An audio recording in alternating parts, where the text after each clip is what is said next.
Hi అండి. ఈరోజు అయితే మనం గోంగూర చట్నీ. ఈ గోంగూర చట్నీ ఎన్నో రకాలుగా చేస్తారన్నమాట. దీంట్లోనూ కొంచెం మసాలా లాంటిది అయితే కలిపాను. ఇది హోటల్ స్టైల్లో అండి. హోటల్లో ఉత్తి గోంగూర తెచ్చి మనము బస్తాలు బస్తాలు గోంగూర తెచ్చినా సరే తిప్పి తిప్పి కొడితే 100-200 మందికి కూడా చాలదండి.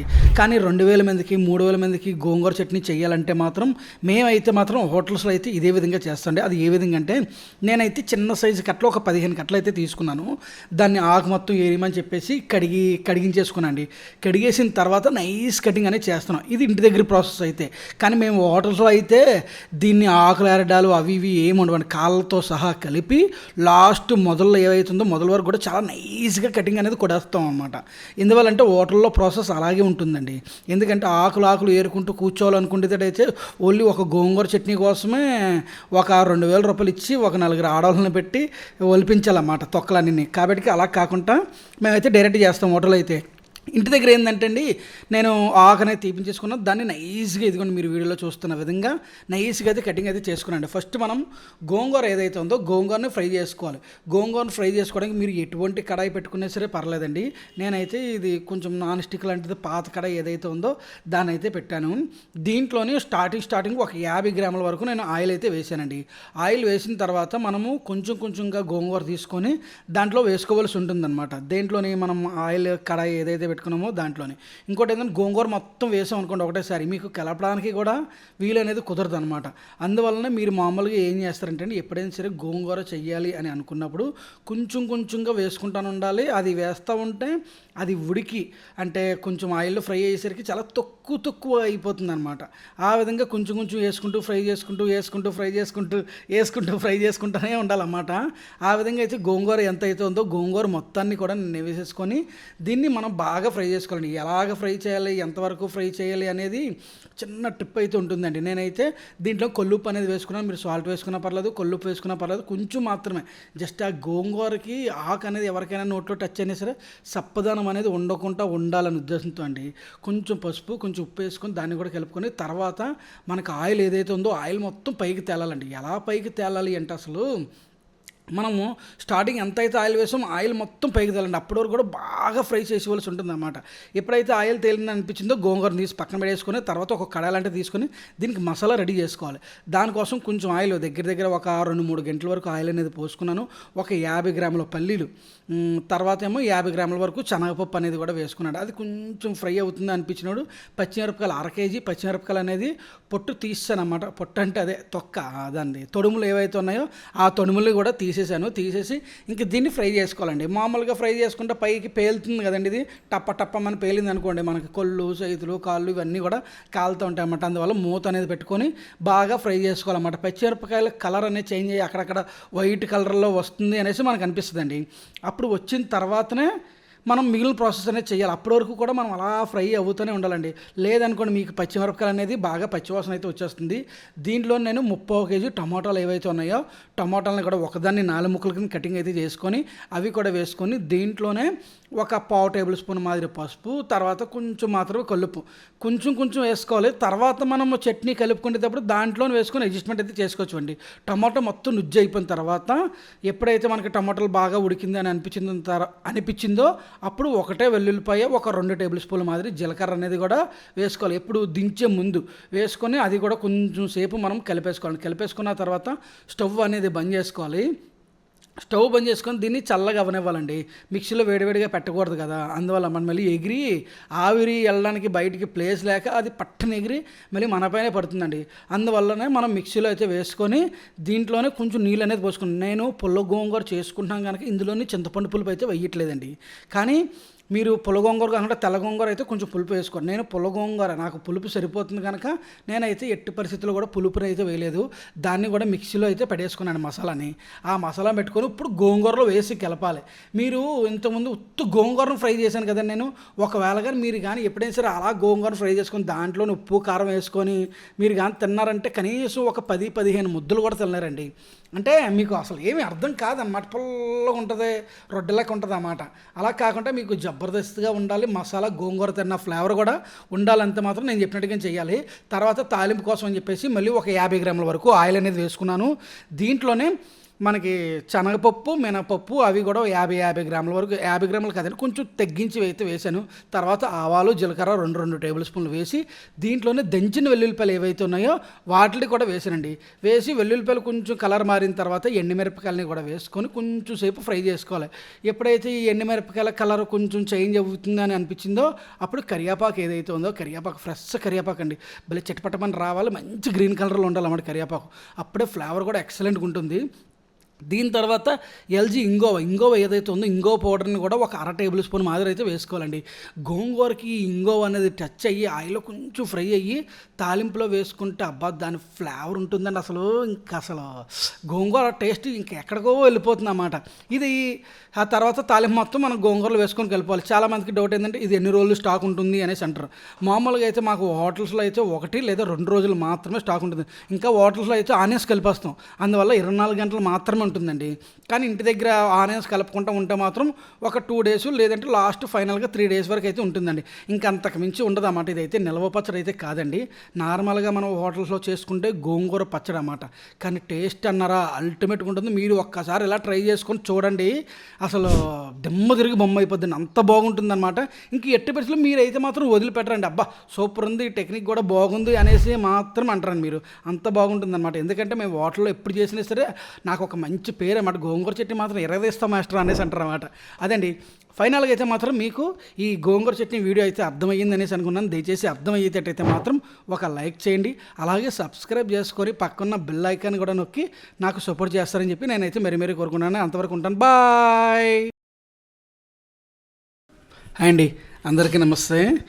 ఈరోజు పాలకూర పప్పు అనమాట. దానికోసం అని చెప్పేసి నేను ముందుగా కుక్కర్ అయితే తీసుకున్నాను అండి.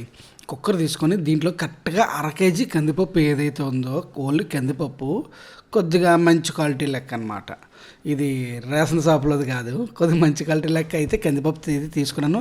దీన్ని శుభ్రంగా 1-2 సార్లు బాగా కడిగిన తర్వాత దీంట్లో నీళ్ళు అనేది పోసుకున్నాను. అంటే 1/2 కేజీకి గాను నేను 1.5 లీటర్ నీళ్ళు అనేది పోసుకున్నాను. అప్పుడు నాకు కరెక్ట్గా సరిపోతుంది అన్నమాట. అంటే 1:3, 1కి 3 వేసుకుంటే నీళ్ళు అనేది పప్పుకి సరిపోద్దని చెప్పి నా అభిప్రాయం. నాకైతే కరెక్ట్గా సరిపోతుందండి. మరి కొంతమంది రకరకాలుగా చేస్తారన్నమాట. నేను ఎలా చేసినా సరే ఇంకా కొంతమంది కామెంట్లు పెడతారన్నమాట, అది ఎలా సరిపోద్ది, నీళ్ళు ఎక్కువైతే లేదా నీళ్ళు తక్కువ అవుతాయి అని చెప్పేసి. అందుకోసం చెప్తాను. దాంట్లోనే కొద్దిగంత పసుపు అలాగే కొద్దిగంత ఆయిల్ అనేది పోసుకొని దీనిపైన మనం మూత అనేది పెట్టుకొని దీన్ని మనం ఉడికించుకోవాలన్నమాట. కనీసం కుక్కర్లో అయితే కనీసం ఒక 2 విజిల్ వస్తే సరిపోతుందండి పప్పుకి. వాళ్ళు ఏదో 1 లేదా 1 విజిల్ వచ్చిన తర్వాత గ్యాస్ బయటకు పోకుండా సరే కరెక్ట్గా సరిపోతుంది అనమాట. ఇది పప్పు అనమాట. తర్వాత పప్పు తయారు చేయడం కోసం అని చెప్పేసి నేను ఒక గిన్నె లాంటిది పెట్టుకున్నాను. దాంట్లోనే కొద్దిగానే ఉల్లిపాయలు, అంటే 4 ఉల్లిపాయలు అనేది నైస్ కటింగ్ నాన్ వెజ్కి వాడతారు. దీనికి పొడుగ్గా మీరు వీడియోలో చూస్తున్న విధంగానే కటింగ్ అనేది చేసుకోవాలండి. వీటిలో మనం కొద్దిసేపు మనం బాగా ఫ్రై అనేది చేసుకోవాలన్నమాట. బాగా ఫ్రై చేసిన తర్వాత నేను ముందుగా కడిగిన పాలకూర, ఇవి దగ్గర బయట అమ్మే షాపుల లెక్కగా చూసుకుంటే దగ్గర ఒక 5 నుంచి 6 కట్టలు ఉంటాయండి. ఇది మా పొలంలో పండిన పాలకూర అనమాట. అందుకనేసి పర్ఫెక్ట్గా కట్టల లెక్క అంటూ చెప్పలేకపోతున్నాను. ఇంత క్వాంటిటీలో వేసుకుంటే ఇది చాలామందికి తెలియక ఏం చేస్తారంటే అండి, ఈ పాలకూరని పప్పు ఉడకబెడతారు, పప్పులో వేసేయడము ఇటువంటివి చేస్తారన్నమాట. దానివల్ల ఏమైందంటే పప్పు అనేది చాలాసేపు ఉడకాలి. అప్పటి వరకు కూడా మనకి పాలకూర పసర వాసన అంటారు కదా, అంటే పాలకూర ఫ్లేవర్ ఎక్కువగా తగులుతుంది అన్నమాట, మోసట వేసేస్తుంది, ఎక్కువ తెల్లలేము అన్నం కూడా. కాబట్టి ఆ పసర వాసన పోవాలంటే మాత్రం మనం పప్పుని సపరేట్గా ఉడకబెట్టుకోవాలి. ఎటువంటి ఆకుకూరలైనా సరే ఇదే విధంగా చేసుకోవాలండి. స్టార్టింగ్ ఆనియన్స్ వేసాను, దాని తర్వాత పాలకూర ఏదైతే ఉందో దాన్ని వేసి దీన్ని మనం కంపల్సరీగా ఫ్రై అనేది చేసుకోవాలన్నమాట. కనీసం ఒక 5 నుంచి 10 నిమిషాల సేపు అయినా సరే ఫ్రై అనేది చేసుకోవాలి. ఈ విధంగా ఫ్రై చేసుకునేటప్పుడే అందులోనైతే మాత్రం మనం దీంట్లో స్టార్టింగ్లో కొద్దిగంత పసుపు, అదేవిధంగా కొద్దిగంత ఉప్పు అనేది వేసుకోవాలన్నమాట. వేసి దీన్ని ఫ్రై చేసుకుంటూనే మనము దీనిపైన మూత అనేది పెట్టుకోవాలండి. మూత అనేది పెట్టుకునేటప్పుడు కూడా దీంట్లో అయితే ఎటువంటి నీళ్ళు అనేది కూడా పోయవలసిన అవసరం లేదు. కరెక్ట్గా దాంట్లో అంటే ఆకుకూరలో ఉండే నీరంతా దిగి వచ్చి ఈ విధంగా కొద్దిగా ఆయిల్లో ఫ్రై అనేది అయితేనే సరిపోతుంది అన్నమాట. ఆవు రూపంలో వచ్చే నీరే దీనికి సరిపోతుంది. ఇది నేనైతే పాలకూర మొత్తాన్ని కూడా ఇదిగోండి ఈ విధంగా ఫ్రై అయితే చేసేసుకున్నాను. చూసారు కదండి ఎంత క్వాంటిటీలో ఉండేది, ఎంత తక్కువ అయిపోయింది మొత్తం ఫ్రై అయ్యేసరికి. నెక్స్ట్ ఇంకోటి ఏంటంటే పాలకూర పప్పు అనగల కొంతమంది ఎండికారం అనేది వేసుకుంటారు అన్నమాట. మనకి మార్కెట్లో దొరికి ఎండికారం వేసుకుంటారు, కానీ పచ్చికారం వేసుకుంటే ఈ ఆకుకూర టేస్ట్ అనేది అల్టిమేట్గా ఉంటుందండి. ఈ పచ్చికారం వేసుకోవాలి. ఆ పచ్చికారం కూడా ఏదో మిక్సీలో నీళ్ళు పోసి మెత్తగా పేస్ట్ లేక కొట్టకూడదు అనమాట. వీటిని దంచుకోవడం కానీ లేదంటే ఒకదాని 2 ముక్కల కింద కట్ చేసి మిక్సీలో రివర్స్లో పెట్టుకుంటే కచ్చబెచ్చాగా నిలుతుంది అన్నమాట. ఆ మిర్చి మాత్రమే వేసుకోవాలి. దీంట్లోనే చింతపండు పులుపు ఏదైతే ఉందో పులుపుని కూడా ఈ స్టేజ్లో వేయాలండి. ఈ స్టేజ్లో వేసి కొద్దిసేపు కలుపుకోవాలి. మరి ఎక్కువసేపు మరగనిచ్చారనుకోండి చింతపండుని బాగా పులుపు అనేది ఎక్కువైపోతుంది అన్నమాట. కాబట్టి కొద్దిగా మాత్రం మెరిగితే సరిపోతుంది. దీని తర్వాత మనం ముందుగా ఉడబెట్టుకున్న కుక్కర్లో పప్పు ఏదైతే ఉందో దాంట్లోనే గ్యాసు ఉందో లేదో చూసుకోవాలి. దాని తర్వాత మనం గంటితో ఒకసారి కలుపుకోవాలన్నమాట. పప్పు అనేది కరెక్ట్గా ఉడికిందా లేదా అనేది. ఇంకోటి ఏంటంటే పప్పు అనగల మనం మెత్తగా పప్పు గుత్తుతో మెత్తగా చేయకూడదండి. ఆ కొద్దిగా పలుకు అనేది ఉంటేనే దీనికి పర్ఫెక్ట్గా వస్తుంది అన్నమాట. ఏ పప్పు అయినా సరే, టమాటా పప్పు కానీ, పాలకూర పప్పు కానీ, దోసకాయ పప్పు కానీ, క్యాబేజీ పప్పు, ఇటువంటి ఎన్ని రకాల పప్పులు అయినా సరే పప్పుని పప్పు గుత్తుతో బాగా నలుపుకూడదు. సాంబార్కి నలుపుకోవాలి, పప్పు చారుకి నలుపుకోవాలి, అప్పుడే దాని టేస్ట్. కానీ పప్పుకి నలిపితే టేస్ట్ అనేది పోతుందండి. దీంట్లో మనం వేసిన తర్వాత దీన్ని కూడా బాగా కలిపేసుకొని దీంట్లో ఒక్కసారి సాల్ట్ అనేది చెక్ చేసుకొని మీకు ఏమైనా తక్కువ అవుతాడైతే మీకు తగ్గట్టుగా, అంటే మీ క్వాంటిటీని బట్టి మీకు తగ్గట్టుగా మీరు సాల్ట్ అనేది వేసుకొని దీన్ని అడ్జస్ట్మెంట్ అనేది చేసుకోవాలన్నమాట. అడ్జస్ట్మెంట్ చేసుకొని దీన్ని నార్మల్గా డైరెక్ట్గా పప్పులోనే పాలకూర వేసినట్టుగా ఎక్కువసేపు దీన్ని ఉడికించవలసిన అవసరం లేదండి. జస్ట్ ఒక 2 నిమిషాల సేపు ఉడికించి కొద్దిగా సాల్ట్ ఆటి కొద్దిగా అడ్జస్ట్మెంట్ చేసుకొని కారం ఆటి సరిపోయిందా లేదని చూసుకోవాలి. కానీ ఎండి కారం మాత్రం ఎట్టి పరిస్థితుల్లో వేయకూడదండి. ఆకుకూర పప్పులకి మీ ఇష్టం వేసుకోవచ్చు, దాని టేస్ట్ వేరే ఉంటుంది. పైకి తేలిపోయి అదొక రకంగా ఉంటుంది అన్నమాట. లాస్ట్ ఫినిషింగ్ కోసం అని చెప్పేసి కొద్దిగా జీలకర్ర పొడి, అదేవిధంగా కొద్దిగంత కొత్తిమీర అనేది కూడా వేసుకోండి. మీరు కుదిరితే తాలింపులోని కానీ లేదంటే ఈ స్టేజ్లో కానీ ఒక 2 టేబుల్ స్పూన్ నెయ్యి వేసుకోండి. అల్టిమేట్గా ఉంటుంది అన్నమాట. ఇంకా మామూలుగా ఉంటుంది, చాలా అంటే చాలా బాగుంటుంది. కానీ నా దగ్గర అందుబాటులో లేదు కనుక వేసుకోలేదు. అలాగే బాగా లావెక్కిపోతుంది అన్నమాట నెయ్యి తినడం వల్ల. అందువల్లనే నెయ్యి అనేది కూడా వెళ్ళేదండి. ఇది జస్ట్ మా ఇంట్లోకి అనమాట, బయట కాటిలకి అమ్మడానికి అయితే కాదండి. ఇంకా పప్పు అయితే అయిపోయింది అన్నమాట. సాల్ట్, ఉప్పు, కారాలు అన్నీ కూడా సరిపోయినాయి. దీన్ని తీసి పక్కన పెట్టుకుని నెక్స్ట్ తాలింపు ప్రాసెస్ ఏదైతే ఉందో తాలింపు ప్రాసెస్ కోసం అని చెప్పేసి ఒక 50 గ్రాముల వరకు ఆయిల్ అనేది వేసుకున్నాను నేను. ఆయిల్ కొద్ది మెరిగిన తర్వాత ఫస్ట్ ఆవాలు అనేది వేసుకోవాలి. అవి చిట్టపట్టం అని పేలిన తర్వాత అప్పుడు జీలకర్ర అనేది వేసుకోవాలండి. కొంతమంది ఆవాలు పేలకుండానే జీలకర్ర వేస్తారు. అప్పుడు ఆవాల యొక్క టేస్ట్, ఆ ఫ్లేవరు అంటుకోదు అన్నమాట దానికి. కాబట్టి ఆవాలనేది కంపల్సరీగా వేగాలి. తర్వాత జీలకర్ర వేసి దీని తర్వాత వెల్లుల్లిపాయలు వేయాలి. కొంతమంది తెలియక స్టార్టింగ్లోనే మనకి ఎండుమిరపకాయలు వేసేయడము, కరివేపాకు వేసేయడం ఇటువంటివి చేస్తారన్నమాట. అలా కాకుండా వెల్లుల్లిపాయలు వేసి కొద్దిగా గోల్డెన్ కలర్లోకి మారిన తర్వాత అప్పుడు ఎండుమిరపకాయలు వేసుకోవాలి. ఈ ఎండుమిరపకాయల కలర్ అనేది మారుతుంది అన్నమాట. అంటే వేరే కలర్లోకి వచ్చిన తర్వాత అప్పుడు కరివేపాకు అనేది వేసుకోవాలండి. కొంతమందికి ఇష్టం ఉంటే ఇక్కడే ఎల్జీ ఇంగో అనేది కూడా వేసుకోవచ్చు, లేదంటే లేదు. నేనైతే వేసుకోవట్లేదు. నెయ్యి అనేది కూడా మీ ఇష్టం, మీ ఆప్షనల్. తర్వాత పక్కన పప్పు ఉంచుకొని ఆ పప్పులని ఇమీడియట్గా ఇది వేసేసుకోవాలండి. వేసుకొని వెంటనే మూతపడేయాలన్నమాట. అప్పుడే ఆ వెల్లుల్లిపాయలు, మిరపకాయ, కరివేపాకు, ఆవాలు, జీలకర్ర వీటి ఫ్లేవర్ మొత్తం పప్పుకి ఎక్కుతుంది అన్నమాట. బాగా ఎక్కి దాని టేస్ట్ అనేది కొద్దిగా బాగుంటుందండి. తర్వాత ఒక 5 నిమిషాల తర్వాత మనం పక్కకి తీసుకుంటే పప్పు ఇలా ఉంటుంది అన్నమాట. ఓకే, మీకైతే వీడియో నచ్చిందనేసి అనుకున్నాను. దయచేసి నచ్చినట్టయితే మాత్రం ఒక లైక్ చేసి, షేర్ చేసి అండ్ సబ్స్క్రైబ్ చేసుకోండి. హాయ్ అండి, ఎవడి కుకింగ్ ఛానల్ అందరికీ నమస్తే. మనం అయితే ఈరోజు బొబ్బరు పప్పుచారండి.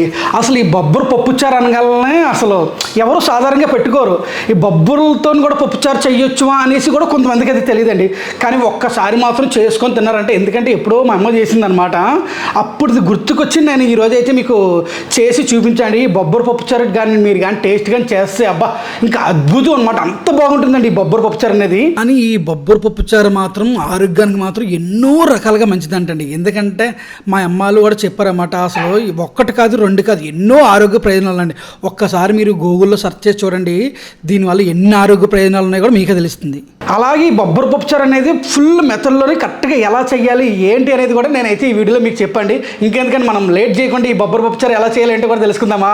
Let's start. ముందుగా అయితే మనం కొన్ని వెజిటబుల్స్ అనేది కటింగ్ చేసుకోండి. దానికోసం నేను ఒక 5 నుంచి 6 బెండకాయలు, కొంచెం పచ్చిమిరకాయ చీలికలు, అదేవిధంగా వంకాయ అండి.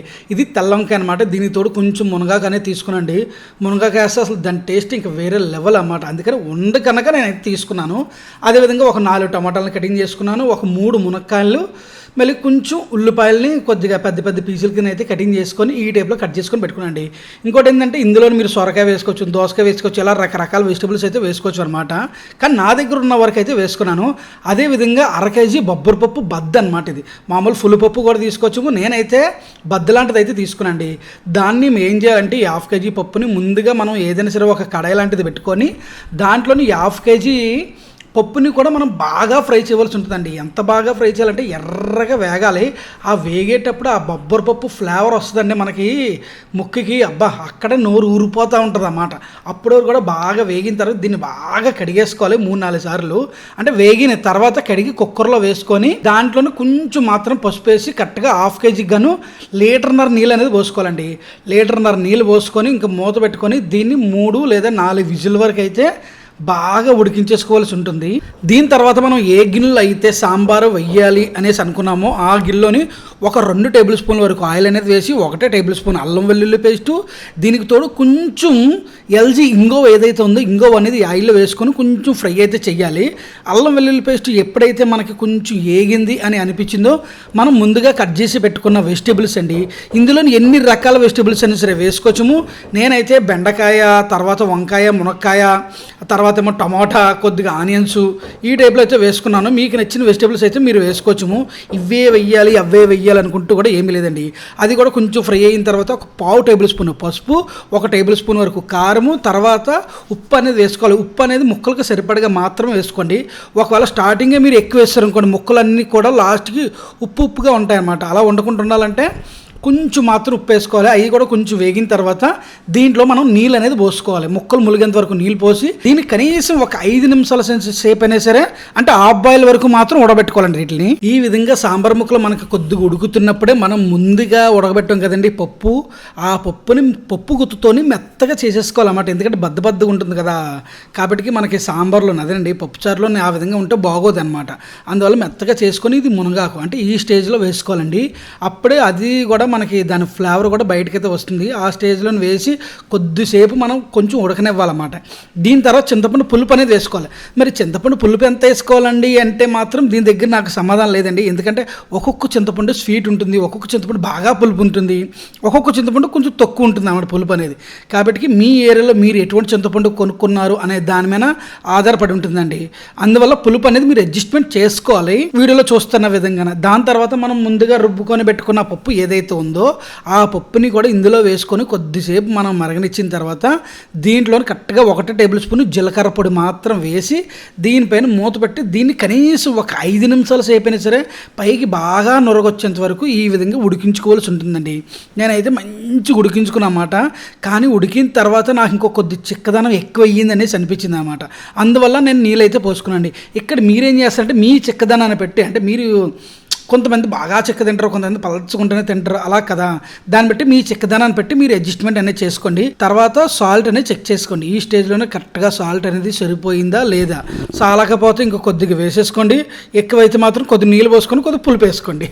తర్వాత మూత పెట్టి మళ్ళీ దీన్ని ఇంకొక 5 నుంచి ఒక 6 నిమిషాల వరకు కొద్దిసేపు ఉడకనిస్తే ఇదిగోండి పైకి ఇలా తేలుతుంది అన్నమాట. అప్పుడు కొంచెం మాత్రమే బెల్లం వేసుకోవాలి. సాంబార్లో వేసినట్టుగా ఎక్కువ వేయకూడదండి, కొంచెం మాత్రం వేసుకొని ఇంకా సాంబార్ స్టవ్ అనేది బంద్ చేసి దీన్ని అయితే మనం తీసి పక్కన పడేసుకోవాల్సి ఉంటుంది. దీని తర్వాత మనకి తాలింపు ప్రాసెస్ అండి. అన్ని వేరు, ఈ తాలింపు వేరు అనమాట. ఎందుకంటే మెయిన్ టేస్ట్ తీసుకొచ్చి ఇది అనమాట.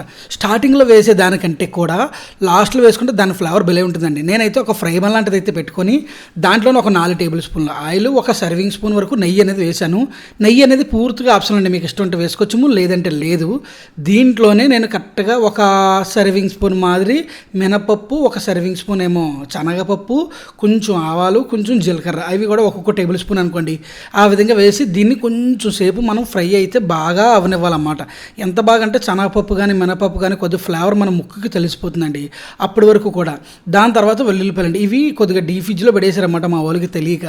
ఆ డీ ఫ్రిడ్జ్ నుంచి తీసిన వెల్లుల్లిపాయలు అన్నమాట, అంటే పొట్టు తీసి నా దగ్గర రెడీగా ఉంటాయండి. ఆ పొట్టు తీసిన వెల్లుల్లిపాయలు కొంచెం నేను కచ్చబెచ్చాక దంచుకున్నాను అన్నమాట.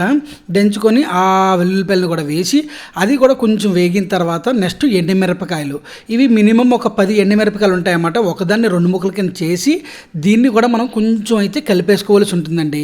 కానీ ఇది కలపడంలోనూ కూడా చిన్న టెక్నిక్ అనేది ఉంటుందన్నమాట. లాస్ట్లో మనం కరివేపాకు అనేది వేసుకొని ఇంక దీన్ని కూడా మనం చిట్టపటం అనే పేలుతూ ఉంటే ఆ సౌండ్ కూడా సూపర్గా ఉంటుంది.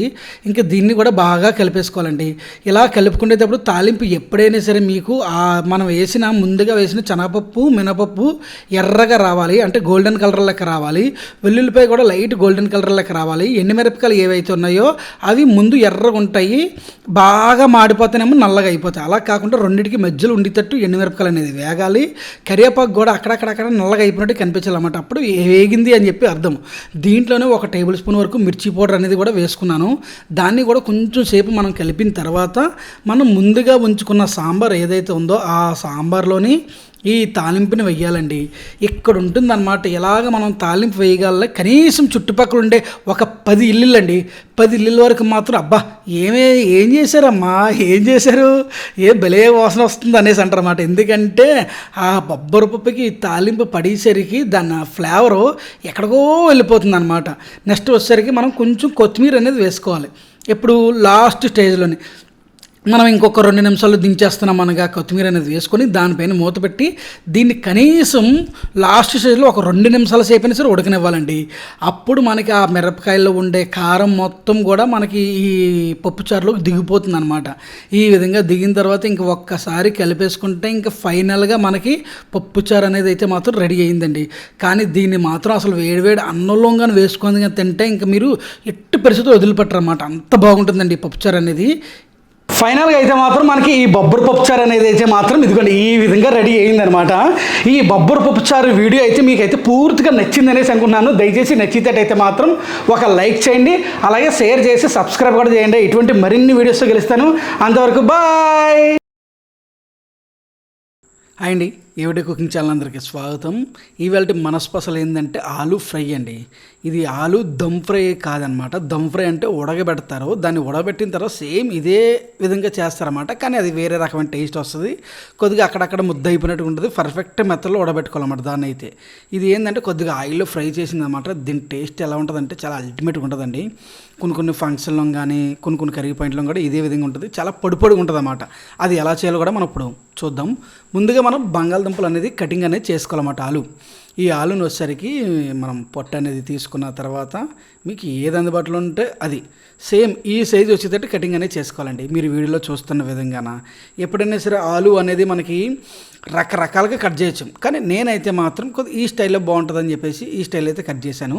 ఇంకా డిఫరెంట్ మెథడ్లో కూడా కటింగ్ అనేది చేస్తాను. తర్వాత దీన్ని నీళ్ళలో పోసుకోవాలన్నమాట. ఎందుకంటే నీళ్ళలో వేయలేదనుకోండి బంగాళదుంప ఏదైతే ఉందో బంగాళదుంప నలుపు అనేది వచ్చేస్తుందండి. తర్వాత జాలీలో వేసుకొని ఒక ఫ్రై బాల్ లాంటిది పెట్టుకొని దాంట్లో ఆయిల్ అనేది పెట్టుకొని ఈ బంగాళదుంప ఏదైతే ఉందో బంగాళదుంపని ఆయిల్లో ఫ్రై చేస్తారన్నమాట స్టార్టింగ్. దాని తర్వాత ఈ మిగిలిన ఆయిల్ ఏం చేస్తారని చెప్పేసి కొంతమంది అడుగుతున్నాండి. మిగిలిన ఆయిల్ అనేది హ్యాపీగా మనం వేరే ఐటమ్స్లో కూడా వాడివచ్చుము. ఎక్కువగా ఫ్రై ఐటమ్స్ చేసి అప్పుడు వాడకూడదు అనమాట. 1-2 ఐటమ్స్ చేసి మళ్ళీ వేరే దాంట్లో అయితే వాడచ్చు అండి, ఇబ్బంది లేదు. మనం ఆలు వేసిన తర్వాత కొద్దిగా మధ్యలో కలుపుకుంటూ ఉండాలి. తర్వాత వీటిని ఫ్రై చేసుకునేటప్పుడే మనకి తెలిసిపోతుంది అన్నమాట ఫ్రై అయ్యిందా లేదా అనేసి. పైకి బుడకలు ఏదైతే వచ్చిందో అది మనకి తగ్గినప్పుడు ఫ్రై అయ్యిందని చెప్పేసి అర్థము. తర్వాత సైడ్ అంచులు ఏవైతే ఉన్నాయో అవి లైట్గా కలర్ అనేది మారుతుందండి. అంటే లైట్ గోల్డెన్ కలర్ లెక్క కొద్ది కలర్ అనేది మారగలనే రైట్ ఫ్రై అయిపోయిందని చెప్పేసి మనకు తెలిసిపోతుంది. చూసారు కదండి, ఈ విధంగా ఫ్రై అయితే అయిపోయింది. నెక్స్ట్ పల్లీలు అనేది తాలింపులో వేసుకునేది వేరేగా ఉంటుంది. ఈ విధంగా ఆయిల్లో ఫ్రై చేసుకునేది కొద్దిగా పర్ఫెక్ట్ మెథడ్లో వస్తుంది అనమాట. అంటే ఎక్కడ కలర్ అనేది మారుకుంటుంది. ఒకవేళ మనం తాలింపులో వేసుకున్నాం ఒక దగ్గర నల్లగా ఒక దగ్గర తెల్లగా అలాగ ఉంటుంది అన్నమాట. మనం ముందుగా ఏదైతే ఫ్రై చేసుకున్నామో దాంట్లోనే ఆయిల్ మొత్తం తీసేసి కొద్దిగా ఆయిల్ ఉంచుకొని అన్నీ ఒక్కొక్క టేబుల్ స్పూన్ అండి. మినపప్పు, శనగపప్పు, ఆవాలు, జీలకర్ర ఒక్కొక్క టేబుల్ స్పూన్ వేసుకొని కొద్దిగా ఫ్రై అయిన తర్వాత దాంట్లోనే కొద్దిగా వెల్లుల్లిపాయలు, ఒక 10 ఎండుమిరపకాయలు ఒకదాన్ని 2 ముక్కల కింద చేసి వాటిని కూడా వేసుకొని కలర్ చేంజ్ అయ్యేంత వరకు కొద్దిగా కలుపుకోవాలి. దాని తర్వాత కరివేపాకు కొద్దిగా అంత, అలాగే పచ్చిమిరపకాయలు ఏవైతే ఉన్నాయో పచ్చిమిరపకాయలు కూడా 10 ఒకదాన్ని 2 ముక్కల కింద చీల్చుకున్నాను, మధ్యలో కటింగ్ చేసుకున్నాను. దీంట్లోకి అయితే మిర్చి పౌడర్ అవసరం లేదండి. ఎందుకంటే ఈ పచ్చిమిరపకాయలు ఎండుమిరపకాయలు ఒక్క కారమే దానికి సరిపోతుంది అనమాట. మీకు ఇంకా కొద్ది కారం ఎక్కువ కావాలంటే పైనుంచి కొద్దిగా మిర్చి పౌడర్ వేసుకోండి, తప్పులేదు. అంటే మీకు తర్వాత సంగతి చెప్తున్నా అన్నమాట. నాకైతే కారం సరిపోతుంది అన్నమాట. దాని తర్వాత మనం ముందుగా కట్ చేసుకున్న ఒక 4 మీడియం సైజ్ ఉల్లిపాయలు ఏవైతే ఉన్నాయో వాటిని కూడా కొద్దిగా హాఫ్ బాయిల్ అయ్యేంత వరకు ఫ్రై అనేది చేసుకోండి. దాని తర్వాత దీంట్లో ఒక అర టేబుల్ స్పూన్ మాదిరి పసుపు, ఒక టేబుల్ స్పూన్ అల్లం వెల్లుల్లి పేస్టు వేసుకొని, ఈ అల్లం వెల్లుల్లి పేస్ట్ కూడా ఎక్కడ గడ్డలు లేకుండా ఉల్లిపాయ ప్రతిదానికి బాగా కలిసేటట్టు మంచిగా కలిపేసుకోవాలన్నమాట.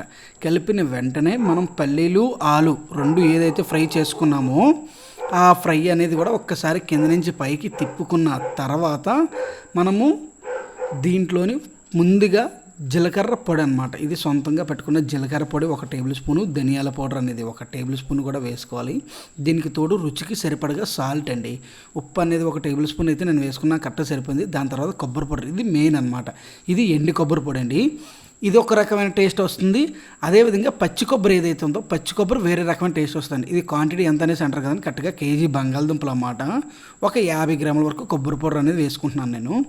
దీన్ని కూడా కొద్దిగా బాగా ప్రతిదీ దానికి కూడా కొబ్బరి కానీ, మసాలాలు కానీ, ధనియాలు కానీ, ఉప్పు కానీ మొత్తం పెట్టేటట్టు కింద నుంచి పై వరకు బాగా కలిపిన తర్వాత ఇంకా లాస్ట్ ఫినిషింగ్కి స్టవ్ ఆఫ్ చేసిన తర్వాత మనం నిమ్మకాయ అనేది పిండుకోవాలండి.